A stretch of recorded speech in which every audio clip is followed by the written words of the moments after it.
Hi. So for today's chess video, I'm going to be discussing opening tactics and principles on in chess. Now, there's four chess principles that you want to keep in mind during almost every game that you come across, and this is because four things that you are going to be going over are very helpful for you to create a very solid setup going into the mid game and end game. So let's start off. The first one is to fight for control of the center. Now, what do I mean by that? Well, it means to try and fight to gain these squares in the center of the board, at least control over these squares, because he who controls the center generally has more space to move their pieces around, has more offensive opportunities usually, and generally will have a much easier position to work with because their position will be less cramped. Okay. Now, if you're looking at the next thing is you want to develop all your minor pieces, which is your rooks, your knights, your bishops. And then the last thing is you want to get your king out of the center of the board to castle kingside or queenside. I'll go through a quick example just to show you what I mean. This is called the Gioco Piano game.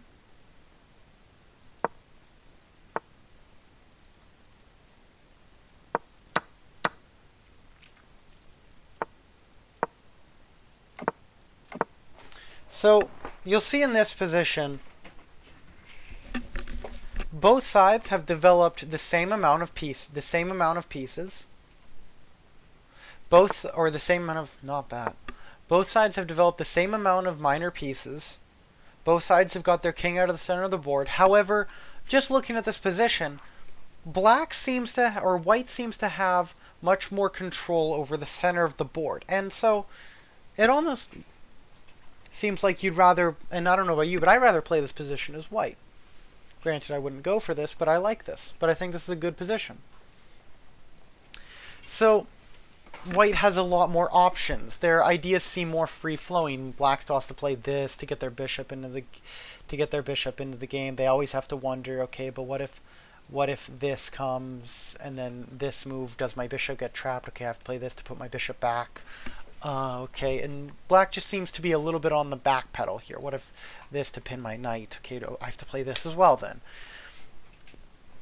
And black seems on the back pedal here. They seem to be on the defensive. Whereas white has a lot of offensive opportunities. Even simple ideas like pawn to e5 seem perfectly fine in the position. Just attacking the knight, forcing him to move somewhere. So, as you can see, you can kind of see from this position why the center is so important. And the reason I'm focusing on the center, because on why the center is important, is because, okay, developing your minor pieces, that's obvious why that's beneficial. Getting your king out of the center of the board, very obvious why that's beneficial. Whereas having a strong control of the center, it's obvious, but it's a little harder to conceptualize. And I know a lot of people struggle with it at the beginning. However, the thing I've seen the people struggle with the most is remembering to castle and knowing when to castle. If we look at this position, both sides castled, but let's look at why they castled. So black castled because there's a lot of potential offensive opportunities from white here. There's a lot of attacks that white can do. So, of course, black wants to get away from the center of the board and get their king to a greater safety behind these pawns, with this knight here, with the rook over here, and it's just generally a much safer position. Kind of a little castle has been made for the king. Now, white castles in this position because they want to get their rook into the attack faster. Now, you might, even in this position, consider ideas like bishop to g5 immediately. But still, castling is not a bad move in the position. Because one, it gets your king to safety, obviously, but two, it brings your rook into the attack more. And since you're on the attack, you want to bring as many pieces into the attack as possible. Now, just the next two ideas that I'm going to talk to you about, the next two principles, I guess I could say. I know I only said 3, and now I'm going to mention 5 total, which is wonderful. But the next two are more rules of thumbs, thing that you can that'll really help you understand and really up your game a little bit if you use these. So, the first is to not bring your queen out into the game too early. Your queen is the most powerful piece on the board. However, you could also argue that it's the weakest. The reason you could argue it's the weakest is because while it is extremely powerful, it can it can do the job of a rook and a bishop from a single square. However, every time the queen is attacked, it has to move away because you don't want to lose your queen. So it's kind of a glass cannon when you think about it. So if you move your queen out too early and it gets attacked, the other side can develop their pieces with tempo by constantly attacking your queen or even attacking your regular pieces.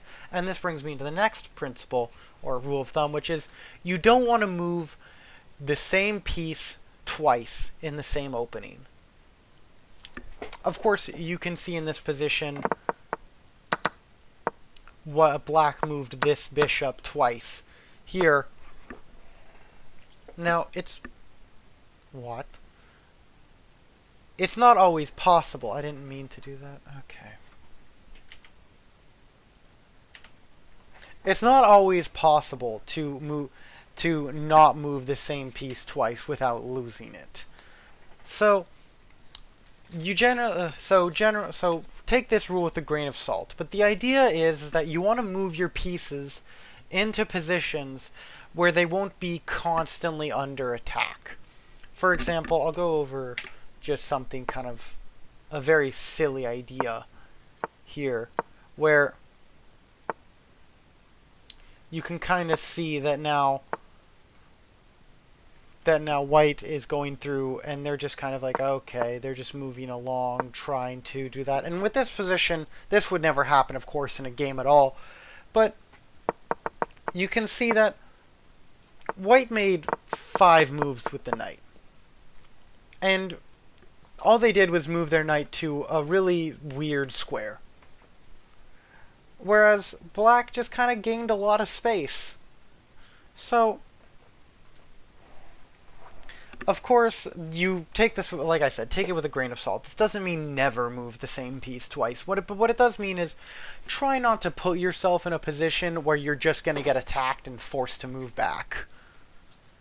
Because all you're doing is help the other side develop. And that's something we don't want to do. Now, finally, I'm going to go over how to get better at and how to study different, like, specific openings. Now, you might wonder, how do I find openings I like? Well, honestly, just Google videos on different openings, look through different openings, try and think to yourself, okay, I really like the Polish opening. I think this looks like a cool opening, just b4, because I get my bishop out. But again, if you try to go to self-analysis, if you try to remove self-analysis more than once, or remove self-analysis and have Stockfish analyze your game on chess.com more than once, they tell you to buy their free trial, or try it for free for 7 days.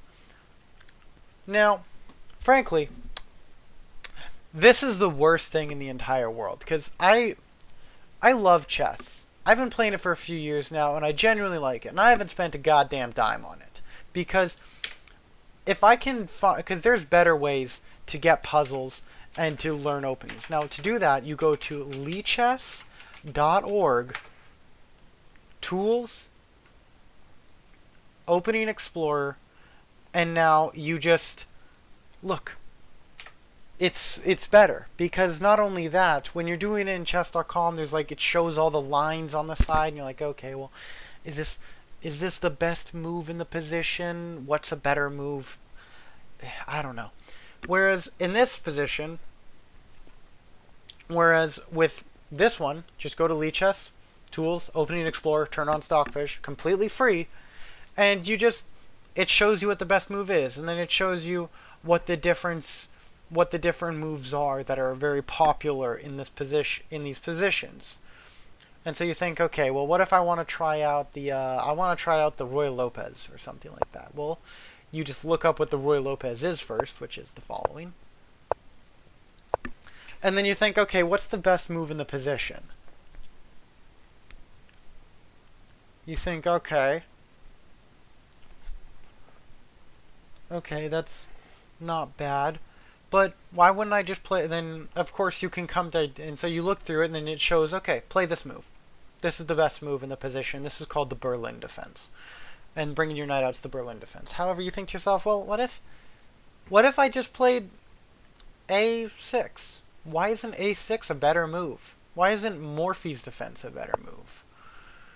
So, you think, so okay, you're like, man, okay, because he just moves back. Well, then think to yourself, okay, well, if he moves back, then wait, why would I play this again? Why can't I just do this? Because we get to this position. And now, look through, and now try and go like maybe 1 or 2 moves after the move you think is good. And then look at the position and think to yourself, okay, well, what does white have going for them in this position? What was so good about playing this move and getting to this position? What does white have in this position? Well, you can see that white's bishop is on this really long diagonal. Okay. But the bigger threat is that white is threatening to go here to fork the queen and the rook with the knight. So that's kind of the idea why. You essentially just put white on a better diagonal. I will probably do it in my own video on the Roy Lopez. However, you also might think, well, okay, after this captures, what happens if I just capture here? Okay, well, why do I capture with this pawn? Why do I want to open up in front of my queen? Aren't you supposed to capture towards the center? Well, why can't he just capture the pawn? It looks free, right? Okay.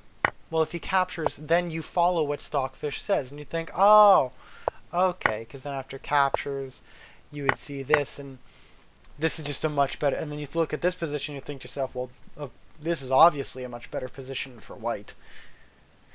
Look, white can't even castle anymore, and also hasn't really gotten any develop. These bishops can enter the game very easily. Looks good. So generally just go through chess.com and then exit chess.com and go to Lichess instead. And go to Tools, Opening Explorer, and just try to look through the ideas and try to look through openings. If you have a friend that's good at chess, I'd fully recommend talking to them about it and asking them. Make sure they're better than you, of course. But the thing to consider is but you want to try and find what the themes in these positions are. What's the best? Why we're playing these set of moves? Why we're trying to fight over these things? Like why in certain lines this one pawn is so important. So for that, in this position, and so what you do is you look through the best moves, and you think, okay, well, after this, okay, we go here, and then we see this, and then we see something like this, and then we see something like, you imagine we see this instead, and then castles, and then captures, and then defense, okay, and this, and then we castles, and then you look to this position, you try to think, okay, after every move, try and think, okay, what does each side gain from this? What's the benefit? What do they get in the position that's so good? And then try and think, okay, what's the themes in this position? Well, okay, white has a bit of a stronger center right now, but black's position's pretty good. You know, he's got a lot of opportunities as well. Okay. And just try and find the themes. Again, the last and the final bit of wisdom I'm going to tell you is if you're looking through openings and you're memorizing moves, you're going to lose most of your games. Because memorizing moves doesn't help you. It's as simple as that. you're gonna if you memorize moves, it'll work great until the person plays something that you've never seen before. And then you just clam up and you try to think of what the best is. Whereas if you memorize the themes in the different positions and the ideas and what each side is trying to fight for or should try to fight for, then you can find the moves much more naturally and it will be a much better game for you overall. Anyway, that's the video. Just try and remember the following. In the opening, you want to fight for the center. You want to develop your minor pieces. You want to get your king out of the center of the board. Try not to move your pieces more than one. Try not to move the same piece twice in the same opening. And also, don't get your queen out too early. And finally, don't memorize moves. Oh, and one last thing. And I know I keep listing in another and another and another. And one last thing, chess.com sucks for learning openings unless you want to pay for it, which fuck that. Later, go to Lee Chess.